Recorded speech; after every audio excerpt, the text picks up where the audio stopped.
آج اردو کی بات تو سوال یہ اٹھتا ہے کہ اردو کی کیوں ضرورت پڑی کہ میں اردو کی شاعری کی تشریح کروں۔ تو بات کچھ یوں ہے، اس کے پیچھے ایک واقعہ ہے۔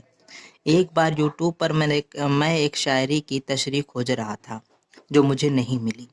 بڑا فیمس شاعری تھی، بڑے فیمس اشعار تھے، بڑے فیمس شاعر کے تھے، لیکن پھر بھی اسے کھوجا تو اس کی تشریح مجھے نہیں ملی۔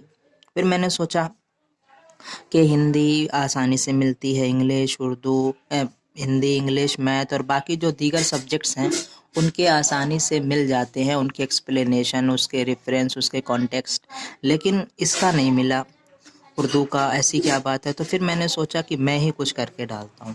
تو آج اسی لیے میں نے اشعار ایک فیمس شاعر کا اشعار 2 لائنیں میں نے اپلوڈ کرنے، اپنے پاس سے تشریح کرنے کی کوشش کری ہے۔ تو دیکھیے کیا لکھا ہوا ہے جستجو کی، یہ مولانا الطاف السلحانی کی لکھی ایک غزل کی 2 لائنیں ہیں۔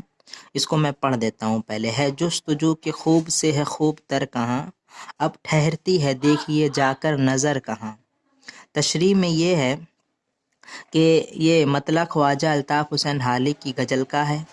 اس میں حالی نے انسانی فطرت کی عکاسی کی ہے۔ عکاسی کا مطلب ہوتا ہے کہ انسانی فطرت کا خلاصہ کیا ہے، انسانی فطرت کو ایکسپلین کیا ہے۔ دیکھیے اس میں حالی نے انسانی فطرت کی عکاسی کی ہے۔ وہ کہتے ہیں کہ انسان کو ہر وقت خوب سے خوب تر کی تلاش رہتی ہے اور اس کی نظر ایک مرکز پر نہیں ٹھہرتی۔ یہ انسانی فطرت ہے۔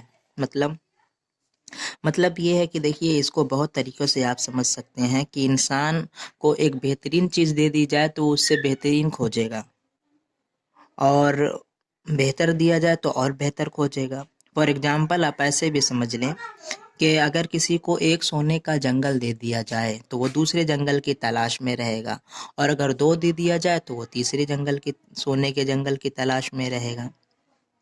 تو یہ انسانی فطرت ہے۔ انسانی فطرت یہی ہے کہ اگر ہمیں بہتر کچھ مل جائے، تو پھر ہمیں اس سے بہتر یعنی بیسٹ کی تلاش میں رہتے ہیں۔ تو یہ اس بات کی انہوں نے اس میں تشریح کری ہے کہ اگر ہم اور بھی اس کی مثالیں دی جا سکتی ہیں کہ اگر آپ سمجھ لیں کہ اگر آپ کے پاس آج کل بڑے گیجٹس چلتے ہیں، موبائل چلتے ہیں، لیپ ٹاپ چلتے ہیں، تو اگر آپ کو بہترین ایک موبائل دے دیا جائے 20,000 روپے کا، لیکن جیسے ہی آپ کے سامنے کسی دوسرے کا 30,000 کا موبائل آئے گا تو پھر آپ کا بہتر والا موبائل آپ کو بہتر نہیں لگے گا، بلکہ آپ اس 30,000 والے موبائل کے اندر جو خوبیاں ہیں اس سے متاثر ہوں گے، اور پھر آپ سوچیں گے کہ آپ کو وہ ملی۔ ٹھیک، تو یہی ہے کہ بہتر سے بہتر، اور یہ آپ کبھی نہیں سوچیں گے، یا ہم کبھی نہیں سوچیں گے کہ میں 10,000 والے موبائل کو دیکھوں کہ 10,000 والے کے پاس کیا چیز ہے اور میرے پاس کیا ہے۔ جب ہم آگے سوچیں گے، اپنے وقت کے آگے سوچیں گے، خواہشات کو بڑھائیں گے، تو پھر ہماری زندگیاں متاثر ہوں گی اور ہم پریشان ہوں گے۔ تو اسی جستجو، اسی نئی کھوج، اسی نئی ریسرچ کے لیے، اسی نئے چیزوں کو جاننے کے بارے میں مولانا الطاف حسین حالی نے اس کو لکھا، اور پھر اس کی تشریح آپ کے سامنے میں نے پڑھ دی۔ تو امید ہے یہ آپ کو سمجھ میں آ گیا ہوگا۔ اب ہم بات کرتے ہیں دوسرے والے کی، دوسرے والی شاعری جو آپ کے سامنے ہے۔ دیکھیے، ہوتی نہیں قبول دعا ترک عشق کی، دل چاہتا نہ ہو تو دعا میں اثر کہاں۔ تشریح: مولانا الطاف حسین حالی کہتے ہیں کہ ترک عشق کی دعا کے قبول نہ ہونے کا ایک سبب یہ ہے کہ وہ دعا دل سے نہیں کی جاتی، بس رسمی طور پر ہاتھ اٹھائے جاتے ہیں۔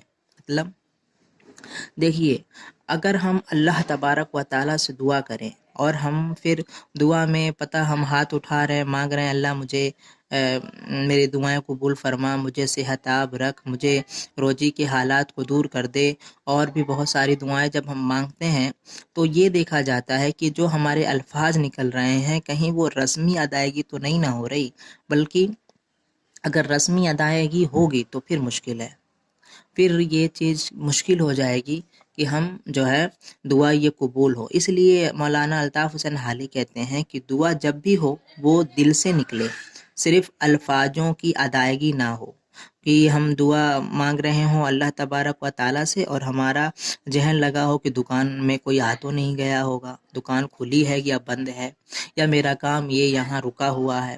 نہیں، اگر دعا مانگنی ہے تو پھر اللہ تعالیٰ کی طرف ایک دم توجہ کے ساتھ اپنی عاجزی میں اللہ تعالیٰ کے سامنے اپنی کمزوری کا بیان کریں، اللہ تعالیٰ کی بڑائی کریں اور دل کے ساتھ اللہ سے دعا مانگیں، اور ایک دم دماغ، ذہن، دل، الفاظ سب ایک دوسرے کا ساتھ دیں۔ یہ نہیں کہ دماغ کہیں اور، دل کہیں اور، زبان کہیں اور، ایسا نہیں ہونا چاہیے، بلکہ ہمارا جو ہے وہ سب ایک جگہ ہونا چاہیے، اور ایسا ہو جیسے ہم اللہ تبارک و تعالیٰ کو دیکھ رہے ہوں، اور اگر نہیں دیکھ رہے ہیں تو کم سے کم یہ خیال تو ضرور آنا چاہیے کہ اللہ مجھے دیکھ رہا، اور پھر ہم اپنی دعا مانگیں تو انشاءاللہ وہ دعائیں قبول ہوں گی۔ اور دعا قبول ہونے کا یہ ایک مین سمجھ لیجئے کہ مین فنڈا ہے، مین فارمولا ہے یہ، کہ جس سے ہم مانگیں اس کی طرف توجہ کے ساتھ رہیں۔ تو امید ہے یہ دونوں لائنیں آپ کو سمجھ میں آ گئی ہوگی، باقی کل انشاءاللہ تعالی۔